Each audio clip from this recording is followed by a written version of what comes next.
ओम नमो भगवते वासुदेवाय।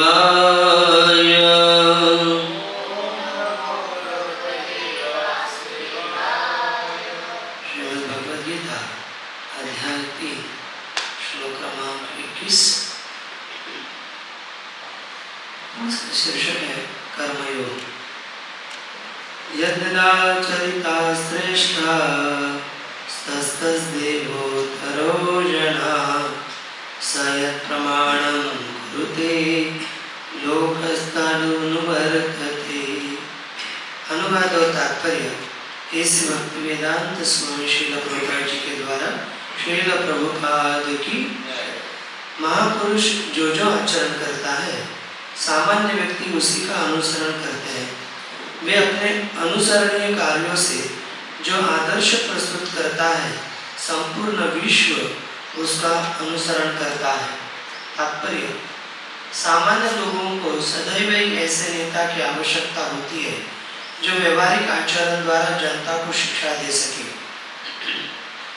यदि नेता स्वयं धूम्रपान करता है तो वह जनता को धूम्रपान बंद करने की शिक्षा नहीं दे सकता। चैतन्य महाप्रभु ने कहा है कि शिक्षा देने के पूर्व शिक्षक को ठीक ठीक आचरण करना चाहिए। जो इस प्रकार शिक्षा देता है वह आचार्य या आदर्श शिक्षक कहलाता है। अतः शिक्षक को चाहिए कि सामान्य जन को शिक्षा देने के लिए स्वयं शास्त्रीय सिद्धांतों का पालन करे। कोई भी शिक्षक प्राचीन प्रामाणिक ग्रंथों के नियमों के विपरीत कोई नियम नहीं बना सकता। मनु संहिता जैसे प्रामाणिक ग्रंथ मानव समाज के लिए अनुसरणीय आदर्श ग्रंथ है। अतः नेता का उपदेश ऐसे आदर्श शास्त्रों के नियमों पर आधारित होना चाहिए। जो व्यक्ति अपनी उन्नति चाहता है उसे महान शिक्षकों के द्वारा अभ्यास किए जाने वाले आदर्श नियमों का पालन करना चाहिए। श्रीमद् भागवतम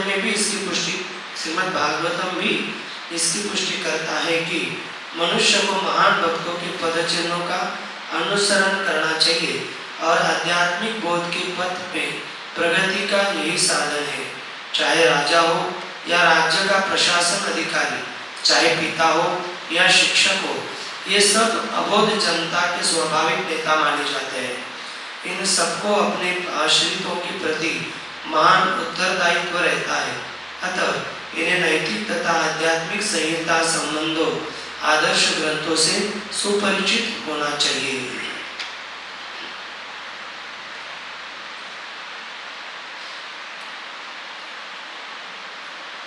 ओम ज्ञानतिमिरान्धस्य ज्ञानाञ्जनशलाकया चक्षुरुन्मिलितं येन तस्मै श्रीगुरवे नमः। श्रीचैतन्यमनोभीष्टं स्थापितं येन भूतले स्वयं रूप कदा मह्यं ददाति स्वपदान्तिकं।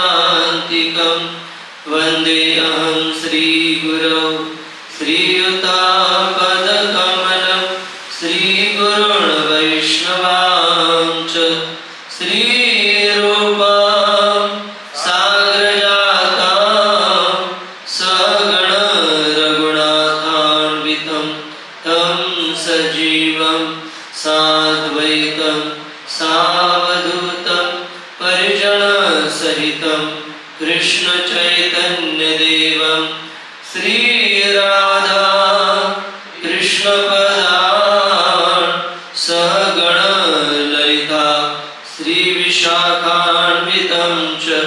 हे कृष्ण करुणा सिंधु दीनबन्धु जगत्पते गोपेशा गोपिका कान्त राधाकान्त नमस्ते। तप्त कांचन गौरांगी राधे वृंदावनेश्वरी वृषभानुसुते देवी प्रणमामि हरिप्रिये।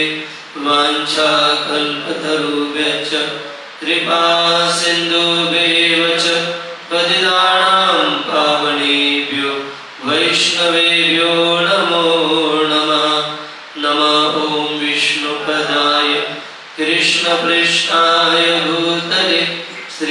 नमस्ते भक्ति वेदांत स्वामी इति नामिने नमस्ते सरस्वती देवी गौरवाणी प्रचारिणे निर्विशेषा शून्यवादी आचार्यदेशतारिणे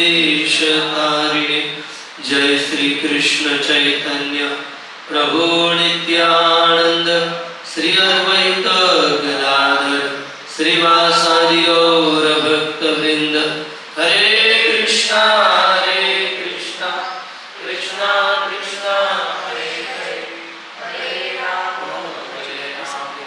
राम राम हरे कृष्णा कृष्णा कृष्णा हरे हरे हरे राम राम राम हरे हरे हरे कृष्णा कृष्णा कृष्णा हरे हरे हरे राम राम राम हरे हरे। महापुरुष जो जो आचरण करता है सामान्य व्यक्ति उसी का अनुसरण करते हैं। वे अपने अनुसरणीय कार्यों से जो आदर्श प्रस्तुत करता है संपूर्ण विश्व उनका अनुसरण करता है। श्रीमद् भगवद गीता अध्याय 3 श्लोक क्रमांक 21 इसका शीर्षक है कर्मयोग। मूकं करोति वाचालं भङ्गुं लङ्घयति गिरिं यत्कृपातमहं वन्दे श्रीगुरुदीनतारिणं परमानन्दमाधवं श्रीचैतन्यईश्वरं। हरे कृष्ण। तो सबसे पहले हम आप सभी भक्तों का स्वागत करते हैं आज के इस सत्संग कार्यक्रम में। हरे कृष्ण।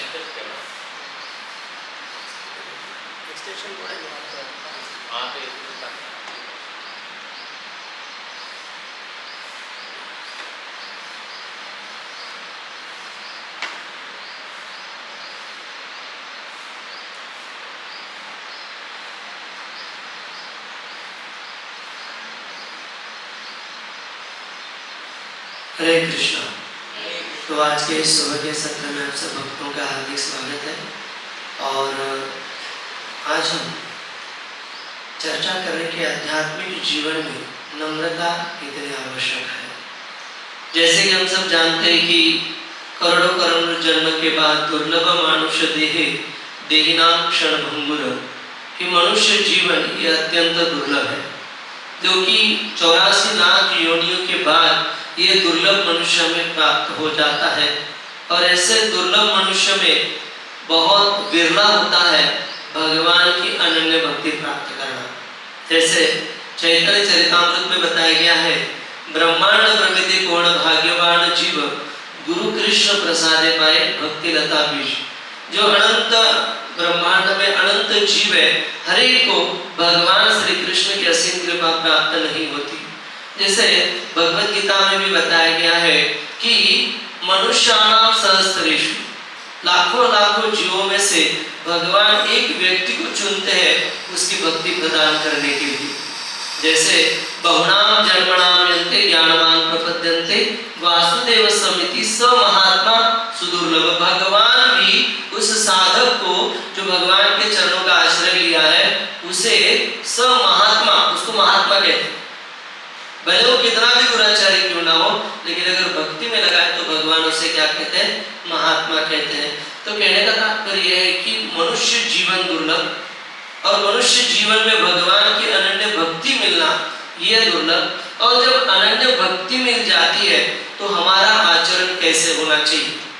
जैसे श्रील प्रभुपाद इस तात्पर्य में बताते हैं कि राजा हो, चाहे कोई प्रशिक्षु उस राजा का उत्तराधिकारी हो, या कोई शिक्षक हो, या कोई पिता हो, तो हर एक को इस प्रकार से आचरण करना चाहिए जिनके कारण उनका परिवार है, उनका समाज है, उनके पद चिन्हों का अनुसरण कर सके। और वास्तविकता अंतरराष्ट्रीय कृष्ण भावना में हर एक जो सदस्य है वो वास्तविकता गुरु कहा गया है। चैतन्य महाप्रभु खुद कहते हैं, हमारा आज्ञा है गुरु एक तार देश, कि मेरी आज्ञा है कि बनिए और इस आंदोलन का, कृष्ण भावना का आप सभी जीवों को प्रचार कीजिए।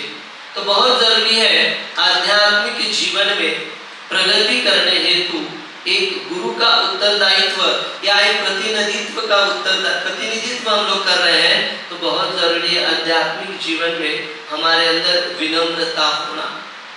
अगर ये विनम्रता नहीं है तो जैसे बहुत सुंदर एक भक्त वर्णन कर रहे थे कि अगर साधक के पास कई सारे गुण हो, सरलता हो, प्रामाणिकता हो, गंभीरता हो, स्वच्छता हो, क्लीनिनेस हो, अनेक गुण हो, लेकिन उन गुणों के अंदर अगर नम्रता नहीं हो तो ये गुण कुछ भी योग्यता के नहीं है।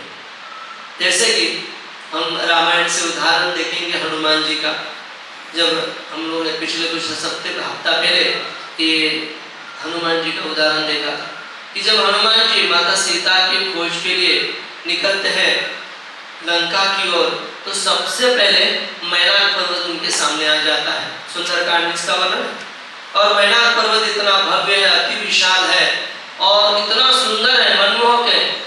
जब वो हनुमान जी के सामने जाते हैं तो उनको प्रस्तुत करते हैं कि मेरा आपके पिता और आप जिनकी सेवा करने जा रहे हैं वो स्वामी श्री रामचंद्र के वंशों से मेरा दोनों से भी संबंध है। आपके पिता ने मेरी सहायता की थी और जो आपके रघुवंशज हैं उन्होंने भी मेरी कई बार सहायता की है। इसलिए मैं आप जो राम जी की सेवा में जा रहे हो उन दोनों के प्रति कृतज्ञता व्यक्त करते हुए मैं आपको विनती करता हूँ कि मेरे ऊपर आपको क्या कीजिए, थोड़ा सा विश्राम कीजिए। तो जब हनुमान जी सुनते हैं तो हनुमान जी जो है बहुत संतुष्ट होते हैं और अभी हनुमान जी निकल चुके हैं तो हनुमान जी उन्हें बहुत सुंदर श्लोकों में बताते हैं। त्वरते कार्य कालो में अहच्चापति वर्तते प्रतिज्ञा च मया दत्ता नस्तात्व्यमिहानरा इत्युक्ता पाणिनां शैलम् अलभ्य हरिपुंगवम् जगाम आकाशं विश्वं वीर्यवाण प्रहस्यनम्। बहुत सुंदर इस श्लोकों में हनुमान जी जब देखते हैं और हनुमान जी को विनती करने के बाद भी राम की सेवा में निकलते हुए वो बहुत सुंदर तरीके से अपना आचरण करते हैं। वो कहते हैं कि हाथ जोड़कर कहते हैं हनुमान जी कि त्वरेण कार्य कालों में मुझे बहुत जल्दी है माता सीता की खोज करने के लिए जाना, मेरे पास समय नहीं है। और मैंने सब वानर सेना को बताया भी है कि मुझे अति शीघ्रता से पहुंचना है लंका माता सीता की खोज में। और बहुत नम्रता से प्रसन्न होकर कहते हैं कि जब माता सीता की खोज हो जाएगी, राम जी से मिलूंगा, उनका संदेश पहुंचाने के बाद मैं आपकी सेवाओं का मैं स्वीकार करूंगा, लेकिन इस समय मुझे आप क्षमा कर देना। और हाथों से स्पर्श करके उनका आदर करके नम्रता से हनुमान जी अगले उद्यान के लिए चले जाते हैं, अगले कार्य के लिए चले जाते हैं। तो वाल्मीकि ऋषि बहुत सुंदर इस वर्णन करते हैं कि जब ये हनुमान जी का, अभी हनुमान जी देखिए सारे देवी देवताओं की जो आशीर्वाद है उनको है और साक्षात भगवान की सेवा के लिए निकल चुके हैं। तो अगर उनको ना देखते, कुछ बोलते नहीं तो भी चल जाता था, लेकिन नम्रता से उन्होंने उनका आदर किया, उन्होंने जो सेवा भेंट की है उनके प्रति नम्रता से व्यवहार किया। तब हनुमान जी जब जाने लगे तो वाल्मीकि ऋषि लिखते हैं, एक तो वहां पर समुद्र था और दूसरा मैनाक पर्वत था। तो ये दोनों की भावना वाल्मीकि ऋषि रामायण ग्रंथ में लिखते हैं कि दोनों की भावना ये थी कि दोनों ने भी आदर से हनुमान जी को देखा, आदर से देखा, कुदृष्टि से नहीं देखा, अरे इतना मैं बोल रहा हूँ लेकिन सुन नहीं रहा है, नहीं, आदर से देखा। और दूसरा, दोनों ने भी भर भर के आशीर्वाद दिए कि आप राम जी की सेवा में निकले हो तो अवश्य ही मैथिली जो है जनक नंदिनी उसे प्राप्त करोगे, उसकी खोज अवश्य करोगे, ये आशीर्वाद उनको दिया है। इतना ही नहीं, जब हनुमान जी आगे निकलते हैं तो आगे देवी देवताओं की एक सभा हो जाती है और देवी देवता सोच रहे कि हनुमान जी निकले हुए हैं लंका में, जिस रावण ने सारे देवी देवताओं को बंदी बनाया, त्रस्त कर दिया, तो रावण तो बहुत वीर है, तो क्या हनुमान जी उससे निपट पाएंगे? इसीलिए सारे गंधर्व, यक्ष, चाणर, देवी देवता सारे एकत्रित होकर चुनते हैं सुरसा को, जो नागों की माता है, और उसे कहते हैं कि आप जाकर जो है हनुमान जी की परीक्षा करो। तो वो आ जाती है असुर के रूप में, और हनुमान जी के सामने मुंह फैलाकर खड़ी हो जाती है, और हनुमान जी को कहती है कि मुझे ब्रह्मा जी का वरदान है, यहाँ से जो भी जाएगा मेरे मुंह के अंदर प्रवेश करके निकल जाएगा। तो हनुमान जी कहते हैं नम्रता से कि देखो, मैं भगवान की सेवा के लिए जा रहा हूँ, मैं माता सीता की खोज करता हूँ, भगवान श्री राम को उनका संदेशा पहुंचाता हूँ, और मैं आकर आपके मुख के अंदर प्रवेश कर देता हूँ, क्योंकि विधाता का आपको वरदान है, ब्रह्मा जी का आपको वरदान है। लेकिन सुरसा कहते बिल्कुल नहीं होगा, आपको जाना है तो मेरे मुख में ही जाना है, और पूरा जो समुद्र का रास्ता है वो हनुमान जी का वो रोक देती है। तो हनुमान जी भी सोचते क्या करें, तो हनुमान जी क्या करते हैं, 10 योजन बड़ा हो जाते हैं, तो सुरसा जो 20 योजन हो जाती है, तो फिर हनुमान जी 20 योजन हो जाते हैं, तो सुरसा 30 योजन हो जाती है। तो ऐसा दोनों का कंपटीशन लगता है, स्पर्धा लगता है। एक समय आ जाता है हनुमान जी 90 योजन हो जाते हैं, तो सुरसा जैसे ही 100 योजन हो जाती है, वाल्मीकि ऋषि कहते हैं हनुमान जी अंगूठे के मात्रा के रूप में हो जाते हैं, अंगूठे के रूप के साइज में हो जाते हैं, और फटाक से, तीव्रता से, हवा की गति से, मन की गति से सुरसा के मुख में चले जाते हैं और बाहर निकलते हैं। और नम्रता से सुरसा को कहते देखो, आपको ब्रह्मा जी का वरदान था कि यहाँ से जो भी जाएगा आपके मुख में प्रवेश कर पाएगा, तो मैं आपके मुख के अंदर जाकर आया हूँ, मुझे क्षमा करना, लेकिन मुझे आप आशीर्वाद दो, मैं आगे सीता की खोज में चला। तो फिर माता सुरसा जो है बहुत खुश हो जाती है, और इतनी खुश हो जाती है, वो कहती है अर्थ सिद्धे हरि श्रेष्ठे गच्छ सौम्य यथा सुखम समायणं च वैदेही राघवेन महात्मना। अर्थ सिद्धि, जिस कार्य के लिए तुम जा रहे हो, जिस अर्थ से तुम प्रवास कर रहे हो, वो तुम्हें सिद्ध हो, माता सीता की तुम्हें खोज प्राप्त हो, और तुम जल्द ही जल्द माता सीता को राम की सेवा में लगा दो। ये आशीर्वाद सुरसा जो है हनुमान जी को देते, किस कारण, नम्रतावश, हनुमान जी की नम्रता के कारण जो है माता सुरसा जो हनुमान जी को आशीर्वाद देते हैं। तो आध्यात्मिक जीवन में बहुत जरूरी है नम्रता। जैसे चैतन्य चरितामृत में चैतन्य महाप्रभु का पूरा जीवन चरित्र है, 48 साल रहे चैतन्य महापुरुष भूतल पर, लेकिन उन्होंने केवल 8 शिक्षाएं एक साधक को दी। उन 8 शिक्षाओं का अगर हम पालन करते हैं तो हमारा भगवत धाम फिक्स है, कोई हमें रोक नहीं सकता। इन 8 श्लोकों को जीवन में उतारे। उससे भी आसान 2 चीजें कहते हैं चैतन्य महाप्रभु, एक तो भगवान के नाम का कीर्तन करना है, हरे कृष्णा कृष्णा कृष्णा हरे हरे, हरे राम राम राम हरे हरे, और दूसरी चीज वो कहते हैं किसी की निंदा नहीं करना। ये 2 चीजें अगर कोई साधक करता है तो भगवान की असीम कृपा उसे प्राप्त हो सकती है।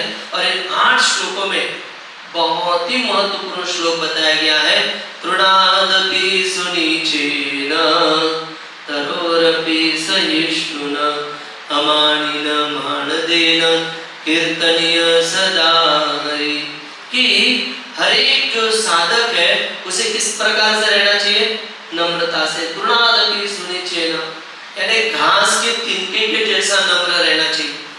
कई बार मान में घास का तिनका होता है, कोई इसको पैर देकर चले तो कुछ बोलता नहीं, कभी देखा उल्टा होकर गाली देता है। लोगों के पैर के ऊपर पैर गिरे तो लोग मारपीट कर देते, बम्बे में देखा है लोग।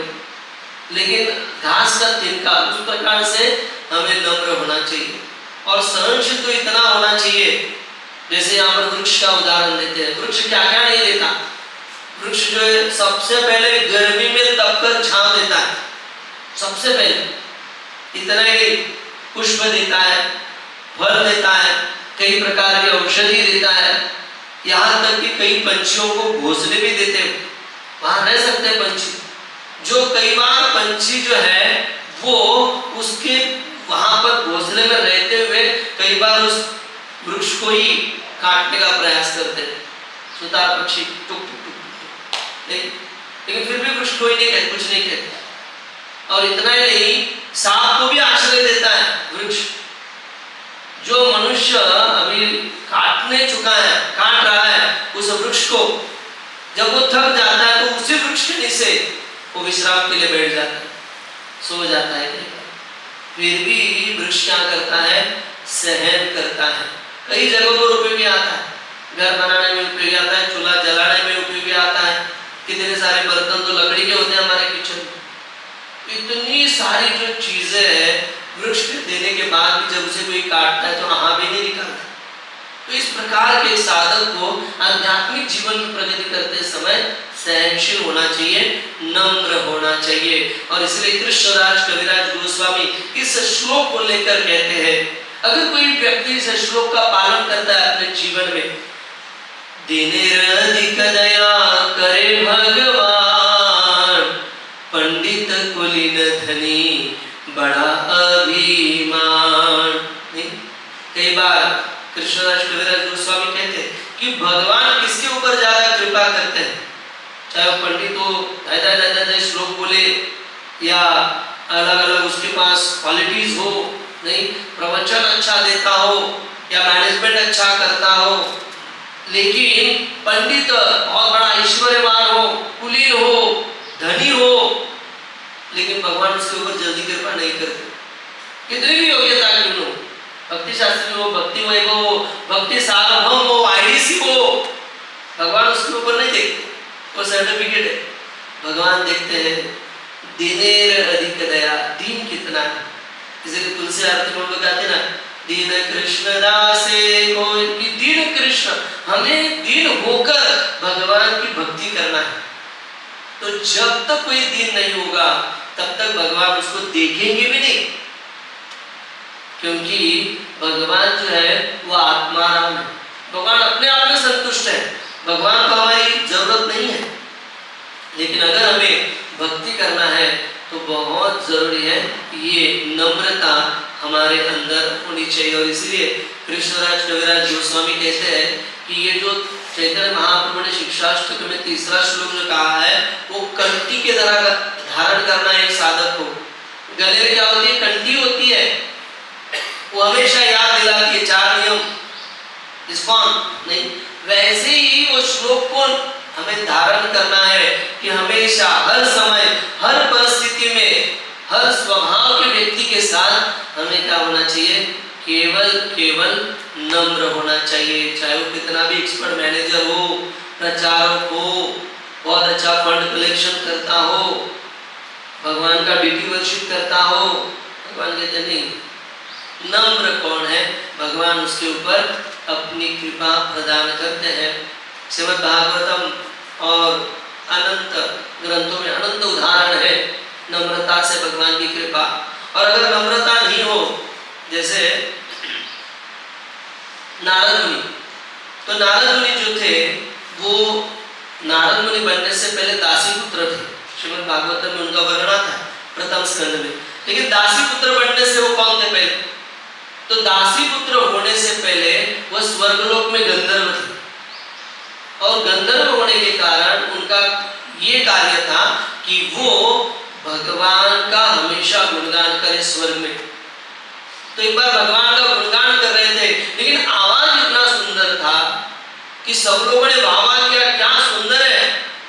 तो ये आवाज के कारण, सुंदरता के कारण, ग्लोरिफिकेशन के कारण उनके अंदर आया कि मैं कितना सुंदर गा रहा हूँ, और भगवान को केंद्र बिंदु छोड़कर वो अपने आनंद के लिए और बाकी लोगों के आनंद के लिए गलत गाने लगे, जिसमें भगवान का गुणगान नहीं था। तो स्वर्ग में उनको शाप मिला। वो गंधर्व थे लेकिन नम्र नहीं थे, भूल गए अपनी सेवा को, तो क्या हुआ, उनको वापस इस संसार जाना पड़ा, एक दासी के पुत्र बने। और दासी के पुत्र बनने के बाद उन्होंने नम्रता से भक्ति वेदांतियों की सेवा की, वैष्णव का उच्छिष्ट खाया 4 महीना, और उनसे श्रवणम किया। जैसे ही श्रवणम किया, नम्रता के साथ उनकी सेवा की, नम्र सेवा की, साधुओं ने आशीर्वाद दिया और उनकी मां जाने के उपरांत भी वो भगवान को प्राप्त कर पाए और अगले जन्म में उनको ऐसा जन्म मिला। नारद मुनि बजाए बिना राधिका रमण नामे। भगवान का हमेशा जो राधिका में रमण करते हैं, ऐसे भगवान श्री कृष्ण का गुणगान करने का सुअवसर नित्य सदा भगवान का गुणगान करने का अवसर मिला नारद मुनि को। क्यों? उनकी नम्रता के कारण। तो जैसे हम देखते हैं नारद मुनि के अंदर गुण आया तो भूल गए, वैसे ही कई बार जब भक्ति करते, साधना करते तो हम सोच भी नहीं सकते ऐसे गुण, ऐसे क्वालिटीज हमारे अंदर अवश्य आएंगे। श्रीमद् भागवत में बताएंगे यस्यासि भक्ति भगवत अकिंचनस्य सर्वे गुण सत्र समासते सुरा हरावभक्तस्य कुतो महद्गुणा मनोरथेना सति धावतो बहि। कि अगर कोई यस्यासि भक्ति भगवान की निस्वार्थ भक्ति करता है तो सर्वे गुणे सत्रा, सारे गुण उसके अंदर आ जाते हैं, देवी देवता के गुण उसके अंदर आ जाते हैं। और अगर उन गुणों को लेकर वो भ्रमित हो जाए तो फिर जैसे राधा गोविंद महाराज एक बहुत सुंदर उदाहरण देते हैं। जो म्युनिसिपैलिटी नल का पानी आता है हमारे घर में या हमारे मंदिर में भी आता है, क्या उसको कोई गंगा जल समझकर आचमन कर सकता है? नहीं, क्योंकि वो गंगा जल नहीं है। तो अगर सोच लीजिए एक बकेट है और उस बकेट में अगर थोड़ा गंगा जल डाल दिया तो वो जो बकेट का पानी है या जो हंडे का पानी है वो गंगा जल माना जाता है, गंगा जल हो जाता है और अभी वो नल का पानी आचमन हो गया, आचमन उसे हम कर सकते हैं। वैसे ही हमारे अंदर कोई गुण नहीं, लेकिन जैसे ही हम भक्तों के साथ जुड़ जाते हैं, भगवान के साथ जुड़ जाते हैं तो हम उस नल के पानी की तरह हैं, कोई योग्यता नहीं। लेकिन गंगा के संपर्क में आने से यानी भक्त और भगवान के संपर्क में आने के कारण हम लोग भी आचमन्य बन जाते हैं, हम लोग भी गुणगान युक्त बन जाते हैं। लेकिन हमें देखना है कि क्या हमारे अंदर कोई योग्यता है, क्या योग्यता है। अगर हम प्रभुपाद से, हमारे गोस्वामियों से, राधा दामोदर गौर निताय से नहीं जुड़े तो इस संसार में हमारी क्या योग्यता है। लेकिन हम उनसे जुड़े हैं, इसीलिए हम वंदनीय हुए हैं, इसलिए हम भगवान के भक्त कहलाए जा रहे हैं। तो इसीलिए ये हमें जानना है कि हमारे अंदर कोई योग्यता नहीं है। अगर हम इससे नहीं समझेंगे तो भगवान हमारे अंदर बिल्कुल नहीं देखेंगे, भगवान हमारे और बिल्कुल नहीं देखेंगे। तो इसलिए नम्रता बहुत आवश्यक है आध्यात्मिक जीवन में। अम्बरीश महाराज का श्रीमद् भागवतम में 9वें स्कंद में उदाहरण आता है। अम्बरीश महाराज भगवान के बहुत असीम भक्त है, हर एक इंद्रिय उनकी भगवान की सेवा में रत है। कैसे एक आदर्श ग्रस्त होना चाहिए ये अम्बरीश महाराज सिखा रहे हैं। सवै मन कृष्ण पदारविंदयो, उनका मन जो है भगवान का नित्य कीर्तन करता था और उनका जो कंठ है भगवान का हमेशा गुणगान करता था। उनकी जो वाणी है भगवान की गुणगान करती थी, आंखों से भगवान का दर्शन करते थे, कानों से भगवान के बारे में सुनते थे, जीवा से कृष्ण प्रसाद ग्रहण करते थे, हाथों से मंदिर का मार्जन करते थे, भगवान की सेवा करते थे, चरणों से धामों की यात्रा करते थे। और ऐसे अम्बरीश महाराज ने निर्जल एकादशी का व्रत रखा। अपना समय आया, छोड़ने का समय आ गया, उतने में दुर्वासा ऋषि आ गए। दुर्वासा ऋषि अत्यंत क्रोधित होने वाले ऋषि है। जैसे आ गए अम्बरीश महाराज ने अतिथि देवो भव स्वागत किया उनका। तो अम्बरीश महाराज ने उन्हें कहा कि आप भोजन ग्रहण कर लीजिए। तो उन्होंने कहा कि मैं स्नान आदि करके आता हूँ और फिर भोजन पा लेंगे। जब स्नान के लिए जा रहे गए तो पारा का समय निकल जा रहा था। तो अम्बरीश महाराज ने अपने पूरे राज्य के लिए वो उपवास रखा था। तो उन्होंने मंत्री और ब्राह्मणों से पूछा कि ऐसे समय क्या किया जाए। पारवा का समय निकल जा रहा है, तो मंत्रियों ने सलाह दी, ब्राह्मणों ने सलाह दी कि जल आप अगर स्पर्श करते हो तो उपवास छूट भी जाता है, क्योंकि आपने निर्जल पकड़ा है, और उपवास छूटता भी नहीं है। तो इसीलिए ये आपातकालीन धर्म बताया गया। तो फिर अम्बरीश महाराज उपवास छोड़ देते, लेकिन दुर्वासा ऋषि को समझ में आ जाता। बताया गया था कि जब तक अतिथि भोजन ना करे तब तक यजमान को भोजन नहीं करना चाहिए, शास्त्रों में बताया गया। तो हम दुर्वासा ऋषि बहुत क्रोधित हुए और आए, और उन्होंने अपने जटाओं को जमीन पर पटका उससे एक भयानक असुर का निर्माण किया, जो कि इतने भयानक रूप का था। उसकी जो आंखें थी वो लाल लाल थी, हाथ में त्रिशूल था और आकाश को स्पर्श कर रहा था। उनके जो घने बाल थे उनका रंग जो था वो पूरा काला था, अग्नि के समान उनकी आंखें थी। और वो खाने के लिए जब दौड़ा अम्बरीश महाराज को, तो अम्बरीश महाराज जो भगवान के ऊपर पूरी तरह आश्रित थे और नम्रता से उन्होंने भगवान का आश्रय लिया। तो राखे कृष्ण मारे गए, मारे कृष्ण राखे गए। जैसे ही भगवान के भक्त के ऊपर संकट आया, भगवान का सुदर्शन चक्र निकला और पहले उसने उस असुर का वध कर दिया। जैसे ही असुर का वध कर दिया, वो चक्र जो है दुर्वासा ऋषि के पीछे लगा, और फिर दुर्वासा ऋषि जो है शिव जी के पास पहुंचे, ब्रह्मा जी के पास पहुंचे, नारायण के पास पहुंचे। तो नारायण जी ने कहा, अहम भक्त पराधीन, मैं भक्तों के अधीन हूं, मैं तुम्हारी सहायता नहीं कर सकता, कोई भी सहायता नहीं करने के लिए तैयार है, तो जाओ और मेरे भक्त का आश्रय लो। तो फिर दुर्वासा ऋषि जो है वो अभी पहुंचे अम्बरीश महाराज के यहाँ पर, और अम्बरीश महाराज ये जो समय बीता है, भागवतम ने कहा है कि 1 साल बीत गया था, 1 साल तक वो खड़े थे। तो 1 साल तक खड़े रहे और अम्बरीश महाराज के चरणों में भी दुर्वासा ऋषि पहुंचे। तो दुर्वासा ऋषि ने क्षमा मांगी, तो अम्बरीश महाराज ने तब तक कुछ भी खाया नहीं था। अम्बरीश महाराज उनके चरणों में गिरे और मुझे क्षमा करो, ऐसे उन्होंने कहा। वो कहने लगे कि मुझे क्षमा करो, मेरे कारण आपको इतना भागना पड़ा और 1 साल उपवास करना पड़ा, आप पहले भोजन कर लीजिए। अगर कोई गलती करता और हमारे पास आ जाता तो क्षमा मांगने के लिए तुला सांगितलं होतं ना, ऐकलं नाही, आता कसं वाटतंय? नहीं, ये अगर भावना होगी तो भगवान जो है वो हम देखेंगे नहीं, बिल्कुल भी नहीं।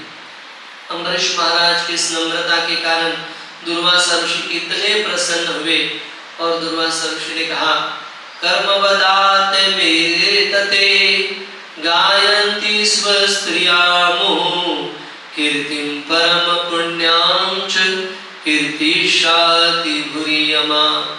कि आपका जो कर्म है बहुत वंदनीय है, आप तो भगवान प्रसन्न हुए, लेकिन आपने नम्रता से मेरे के साथ इतना जो सुंदर व्यवहार किया है, मैं बहुत प्रसन्न हूँ, और इसीलिए मैं आपको आशीर्वाद देता हूँ। आपकी जो लीलाओं का, आपके गुणों का गायन होगा और कहा होगा, इस पृथ्वी तल पर हो ही रहा है, लेकिन स्वर्ग में भी गंधर्व स्त्रियां अप्सरा भी आपके गुणों का क्या करेंगे? गुणगान करेंगे। क्यों? क्योंकि आपकी विनम्रता के कारण। तो आध्यात्मिक जीवन में हमें नम्र होना बहुत आवश्यक है। नामाचार्य हरिदास ठाकुर का जीवन चरित्र बहुत विशेष है। मुसलमान परिवार में जन्म हुआ इनका, लेकिन जन्मता से भगवान के नाम में उन्हें इतनी रुचि थी कि हर दिन वो 3 लाख नाम जप करते थे। कोई वैष्णव नहीं था, फिर भी तुलसी महाराज के सामने बैठकर तो भगवान के नाम का जप करते थे। कई सारी उनकी परीक्षाएं हुई, वेश्या साक्षात माया देवी ने उनकी परीक्षा ली, लेकिन उन्होंने नाम के जो रुचि है वो छोड़ा नहीं, नाम का आश्रय हमेशा लिया। तो एक नवाब काजी था, वो काजी जो था वो हरिदास ठाकुर से द्वेष करता था, क्योंकि हरिदास ठाकुर का गुणगान होने लगा था, सारे लोग उनका गुणगान करते थे। तो कई बार कृष्ण भावना में आ जाते तो ऐसा नहीं होगा कि सब लोग हमारा गुणगान करेंगे, नहीं, कई ऐसे लोग रहेंगे। अगर हम लोग कोई देखकर नहीं अभी नहीं, थोड़ा रुकेंगे, ये लोगों को थोड़ा सुधारेंगे, नहीं, इस संसार में कोई सुधरने वाला नहीं है। जो सुधरना है, जो आना है भक्ति में करेंगे, और जो नहीं आना है वो बिल्कुल नहीं आएंगे, आप कितने भी पापड़ बेलो। सिर्फ परिवर्तन हमारा होना चाहिए। तो वहां पर जो है वो हरिदास ठाकुर विनम्रता से भजन कर रहे थे। जो ये काजी था बहुत क्रोधित हो गया, उसने राजा नवाब को हरिदास ठाकुर के बारे में बताया, तो कहा मुसलमान है फिर भी हिंदुओं का आचरण कर रहा है, आपको ध्यान देना चाहिए, नहीं तो मुसलमान भ्रष्ट हो जाएंगे। तो फिर नवाब ने उन्हें बुलाया, और जब बुलाया नवाब ने तो हरिदास ठाकुर का सौंदर्य देखकर ही बहुत खुश हुए, और हरिदास ठाकुर से ये नाम का गुणगान सुनकर, नाम का महत्व सुनकर तो बहुत ही खुश हो गए। लेकिन जानते मुसलमान राजा, तो उन्होंने कहा कि देखो तुम जो है वो मुसलमान हो, तो इसलिए तुम हिंदुओं का आचरण मत करो, मैं तुम्हें छोड़ दूंगा। उन्होंने कहा नहीं, वो नवाब क्रोधित हुए, और नवाब ने कहा कि देखो अगर तुमने ये नाम लेना नहीं छोड़ा तो मैं 22 मार्केटों में तुम्हें पीटने का आदेश दूंगा। ये 22 मार्केट क्या है कि ये बड़े बड़े बाजार हैं, और इतने बड़े बड़े बाजार है कि अगर 4 मार्केट में 4 बाजारों में किसी को पीटा जाए जल्लादों के द्वारा तो मर जाएगा। तो ऐसे 22 मार्केट पीटने का आदेश हरिदास ठाकुर को दिया, इनको पीटा जाए। तब हरिदास ठाकुर ने कहा खंड खंड हो ये देह यदि आय प्राण, तबे की भुवदरेना छाड़ी हरि नाम। अगर आप जो है मेरे शरीर के टुकड़े टुकड़े क्यों ना करें, लेकिन मेरे मुख से महामंत्र निकलना बंद नहीं होगा, हरे कृष्णा हरे हरे राम राम राम हरे हरे। लगता है हम बीमार है, नहीं, कैसे नाम लेना चाहिए, हरे कृष्णा कृष्णा कृष्णा हरे हरे, हरे राम राम राम हरे हरे। तो ये 22 मार्केटों में पिटा गया नामाचार्य हरिदास ठाकुर को। 4 मार्केट, 6 मार्केट, 8 मार्केट, 10 मार्केट, वो जल्लाद थक गए मार मार के। नामाचार्य हरिदास ठाकुर भगवान का चिंतन किए जा रहे थे, किए जा रहे थे, किए जा रहे थे। चैतन्य महाप्रभु आगे चल के महाप्रकाश लीला में बताए, हरिदास ठाकुर को बुलाया और कहा कि हरिदास, उस समय जब जल्लाद तुम्हें मार रहे थे तो मेरा चक्र मेरे हाथ में था, लेकिन तुम उनके लिए प्रार्थना कर रहे होते कि भगवान इनको क्षमा कर दो, इसलिए मेरे हाथ से वो चक्र नहीं छूट रहा, तुम्हारी नम्रता के कारण। और इसीलिए तुम जो कोड़े खा रहे थे वो तुम सहन क्यों कर पाए, क्योंकि मैंने तुम्हारे शरीर में प्रवेश कर लिया था। और इसीलिए देखो, और चैतन्य महाप्रभु ने अपनी शॉल निकालकर दिखाया, वो जो कोड़े के वन थे वो चैतन्य महाप्रभु के पीठ पर थे। तो इसीलिए बहुत जरूरी है हमारे आध्यात्मिक जीवन में नम्र होना, भगवान उसकी सहायता करते हैं। और फिर जब 22 मार्केट पीटने के बाद वो जल्लाद थक गए, हरिदास ठाकुर को कहे, हरिदास अभी तक तुम मरे नहीं हो, अगर तुम नहीं मरोगे तो नवाब जो है हमारे परिवार को मार देगा, हमें मार देगा। तो हरिदास ठाकुर की नम्रता देखिए, उन्होंने कहा अच्छा मेरे कारण आपके परिवार को मरना पड़ेगा, इससे अच्छा मैं समाधि में चला जाता हूँ। और हरिदास ठाकुर दिव्य समाधि में चले गए, जैसे कि मृत हो गए हो, और उनकी लाश को उठाकर जल में डाल दिया। आगे चल के चैतन्य महाप्रभु ने उन्हें बचाया। लेकिन हरिदास ठाकुर अपने जीवन चरित्र से क्या सिखा रहे हैं, नम्रता का आवेश हम साधकों के बीच में, हम साधकों के हृदय में होना बहुत आवश्यक है। जीव गोस्वामी, हमारे एक एक आचार्यों की कहानी में पूरा एक एक दिन लग सकता है इस नम्रता के विषय में अगर हम लोग चर्चा करें। जीव गोस्वामी का उदाहरण लेते हैं हम लोग। जीव गोस्वामी के गुरु रूप गोस्वामी पाद वृंदावन में रहते थे सनातन गोस्वामियों के साथ, आदि गोस्वामियों के साथ। तो हुआ यूं, एक बार पुष्टि संप्रदाय के आचार्य वल्लभाचार्य नाथद्वारा में स्थापित है, जो वहाँ पर रहते हैं, तो गोपाल जी के विग्रह की सेवा करते हैं, लड्डू गोपाल की सेवा करते हैं, पुष्टि मार्ग। तो वो वल्लभाचार्य वृंदावन में आए थे और चैतन्य महाप्रभु के संगी रूप गोस्वामी जानते थे। तो रूप गोस्वामी पाद उस समय भक्ति रसामृत सिंधु इस ग्रंथ का लेखन कर रहे थे और वो हो चुका था। तो उन्होंने नम्रतावश वो जो टीका है रूप गोस्वामी पाद जी ने वल्लभाचार्य को दी और वल्लभाचार्य जी को कहा कि अगर इसमें कुछ आपको गलत लगे तो उसे निकाल दीजिए, या अगर कुछ लगा योग्य करना है तो उसे योग्य कर दीजिए। तो वल्लभाचार्य ने कहा ठीक है, कोई चिंता नहीं, अगर आपका आदेश है तो मैं ये कर दूंगा। और फिर उन्होंने कुछ श्लोकों को पढ़ा तो कहा कि हाँ, इसमें कुछ त्रुटियां हैं, मैं इसे अवश्य सुधार कर ये ग्रंथ आपको वापस दूंगा। तो कुछ दिन बीत गए। एक दिन वल्लभाचार्य और जीव गोस्वामी यमुना में साथ साथ स्नान के लिए पहुंचे और स्नान के बाद जब दोनों चर्चा करने के लिए बैठ गए तो वल्लभाचार्य ने जीव गोस्वामी लिखित रूप गोस्वामी को पाद लिखित जो है भक्ति रसामृत सिंधु के जो गलतियां थी वो बताना शुरू कर दिया। तो जीव गोस्वामी हालांकि ये उच्च सिद्धांत जानते हैं, सारे जितने भी हमारे आचार्य हुए उनमें जो अगर स्कॉलर रहेगा विद्वान तो वो जीव गोस्वामी, करोड़ों श्लोकों की रचना उन्होंने की। तो जो जीव गोस्वामी है उन्होंने वल्लभाचार्य को बताया कि किस प्रकार से ये जो अर्थ है वो सही है और भक्ति का जो अच्युत अंग है वो बताया कैसे ये जो स्तर है ये बहुत ऊंचा स्तर है। इसे समझने के लिए हमें इस आध्यात्मिक ज्ञान को अपनाना होगा। जब पूरी चर्चा हो गई तो वल्लभाचार्य समझ गए कि वास्तविकता इस ग्रंथ में त्रुटि है ही नहीं, ये तो बहुत बड़े ऊंचे सिद्धांत है। तो वल्लभाचार्य खुश हुए और वापस पहुंचे अपने कुटीर में। तो रूप गोस्वामी से भेंट करने के बाद रूप गोस्वामी को ग्रंथ दिया और कहा कि देखो इसमें जितने भी सिद्धांत जो सही है इसमें कुछ भी गलती नहीं है, और गुणगान करने लगे उस ग्रंथ का। और गुणगान करते करते उन्होंने कहा कि हालांकि इसमें कुछ त्रुटियां थी, मुझे ऐसा लग रहा था, लेकिन जीव गोस्वामी ने आपके जो शिष्य ने जो सारी गलतियों का निरासन कर दिया तो मुझे बहुत अच्छा लगा। तो रूप गोस्वामी पाद वहां कुछ बोले नहीं, फिर ग्रंथ लिया, वल्लभाचार्य चले गए, जीव गोस्वामी उनको मिलने के लिए आए।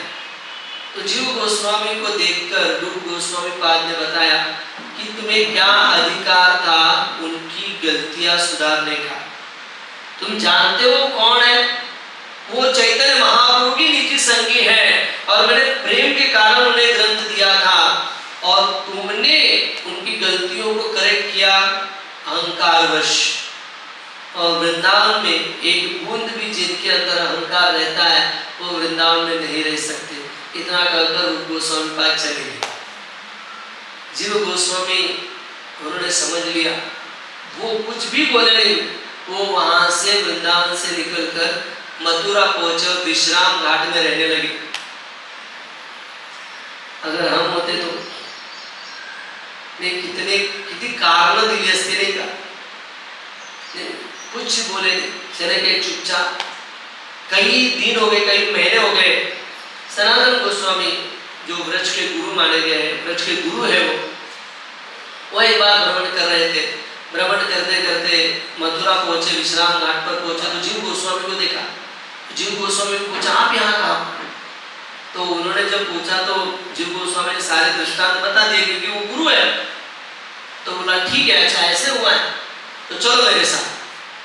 तो फिर जीव गोस्वामी को लेकर वो पहुंचे रूप गोस्वामी के भजन कुटीर के बाहर और जीव गोस्वामी कहा यहाँ पर रुको, और अंदर चले गए सनातन गोस्वामी और रूप गोस्वामी पाद के बड़े भाई। तो उन्होंने कहा कि देखो चैतन्य महाप्रभु ने हमें 3 शिक्षाएं दी है, वो 3 शिक्षाएं कौन सी है? तो रूप गोस्वामी पाद ने कहा कि नाम रुचि, वैष्णव सेवा और जीव दया। तो ठीक है, आप 2 तो अच्छी तरीके से कर रहे हो लेकिन जीव के ऊपर दया नहीं कर रहे हो, तो जीव के ऊपर दया करो। और फिर उन्होंने कहा कि बाहर जीव गोस्वामी खड़े हैं, उनके ऊपर दया करो, उनकी कोई गलती नहीं थी, उन्हें क्षमा कर दो। तो फिर रूप गोस्वामी बाहर गए और जीव गोस्वामी को गले लगाया। तो आचार्य अपने आचरण से हमें सिखाते हैं कि कैसे हमें आध्यात्मिक जीवन में नम्र रहना, बहुत जरूरी है नम्र रहना। और ऐसी कई घटनाएं हैं जीव गोस्वामी के साथ। हाँ, गंगा नारायण चक्रवर्ती आए थे, तभी भी इस प्रकार से नम्रता, फिर वापस वृंदावन से बाहर निकाल दिया था, फिर वापस वृंदावन में बुलाया सनातन गोस्वामी जी। तो नम्र, तो आध्यात्मिक जीवन की शुरुआत नम्र है, आध्यात्मिक जीवन का मध्य भी नम्र है, और आध्यात्मिक जीवन का अंत भी नम्र ही है। श्रीमद् भागवतम में और एक उदाहरण हम लोग लेंगे पृथु महाराज का। श्रीमद् भागवतम के चतुर्थ स्कंद में उनकी कथा है। तो इन्होंने 99 अश्वमेध यज्ञ किए, और 99 अश्वमेध यज्ञ करने के बाद 100वां अश्वमेध जब हो जाएगा तो इनको इंद्र का पद प्राप्त होगा। ये शतक्रतु कहलाएंगे। इंद्र का पद प्राप्त होगा, और इंद्र का पद प्राप्त होने के इसके लिए एक ही यज्ञ बाकी था। तो 100वां यज्ञ शुरू हो गया, अश्वमेध यज्ञ, घोड़ा आ गया, तो इंद्र आ गए साधु के रूप में और घोड़े को चुरा के लेके गए, ताकि इंद्र को डर था अगर इनके 100 हो गए तो मेरा पद चला जाएगा, मेरा पोस्ट चला जाएगा, मेरा डिपार्टमेंट चला जाएगा, तो इसके 100 ना हो तो अच्छा है। तो पृथु महाराज ने अपने पुत्र को कहा कि जाकर घोड़ा लेकर, तो गए, घोड़ा लेकर आए जीत कर। फिर वापस दूसरी बार इंद्र ने चुरा लिया, तो दूसरी बार भी जाकर लेकर आए।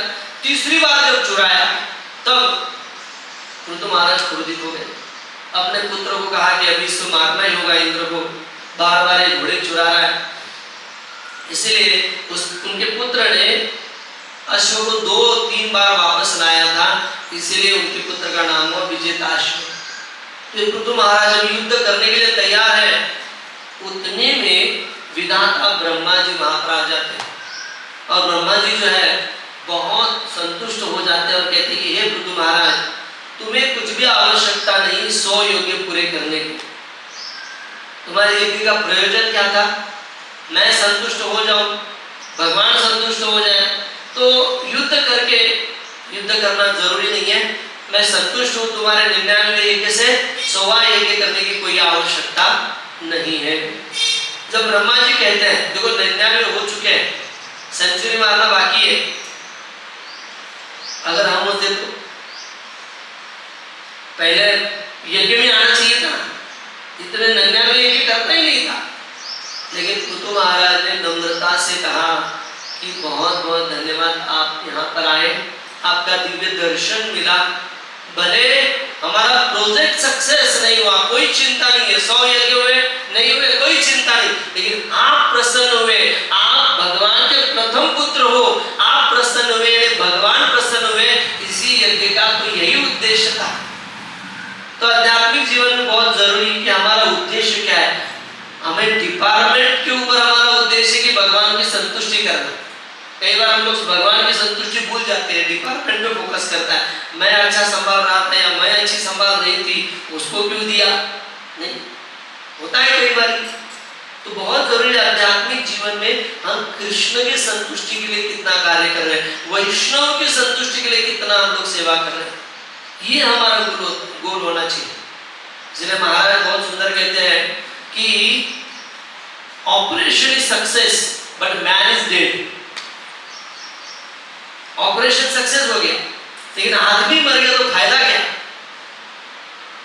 नहीं, उससे अच्छा ऑपरेशन सक्सेस नहीं हुआ कोई चिंता नहीं, लेकिन आदमी बचना चाहिए।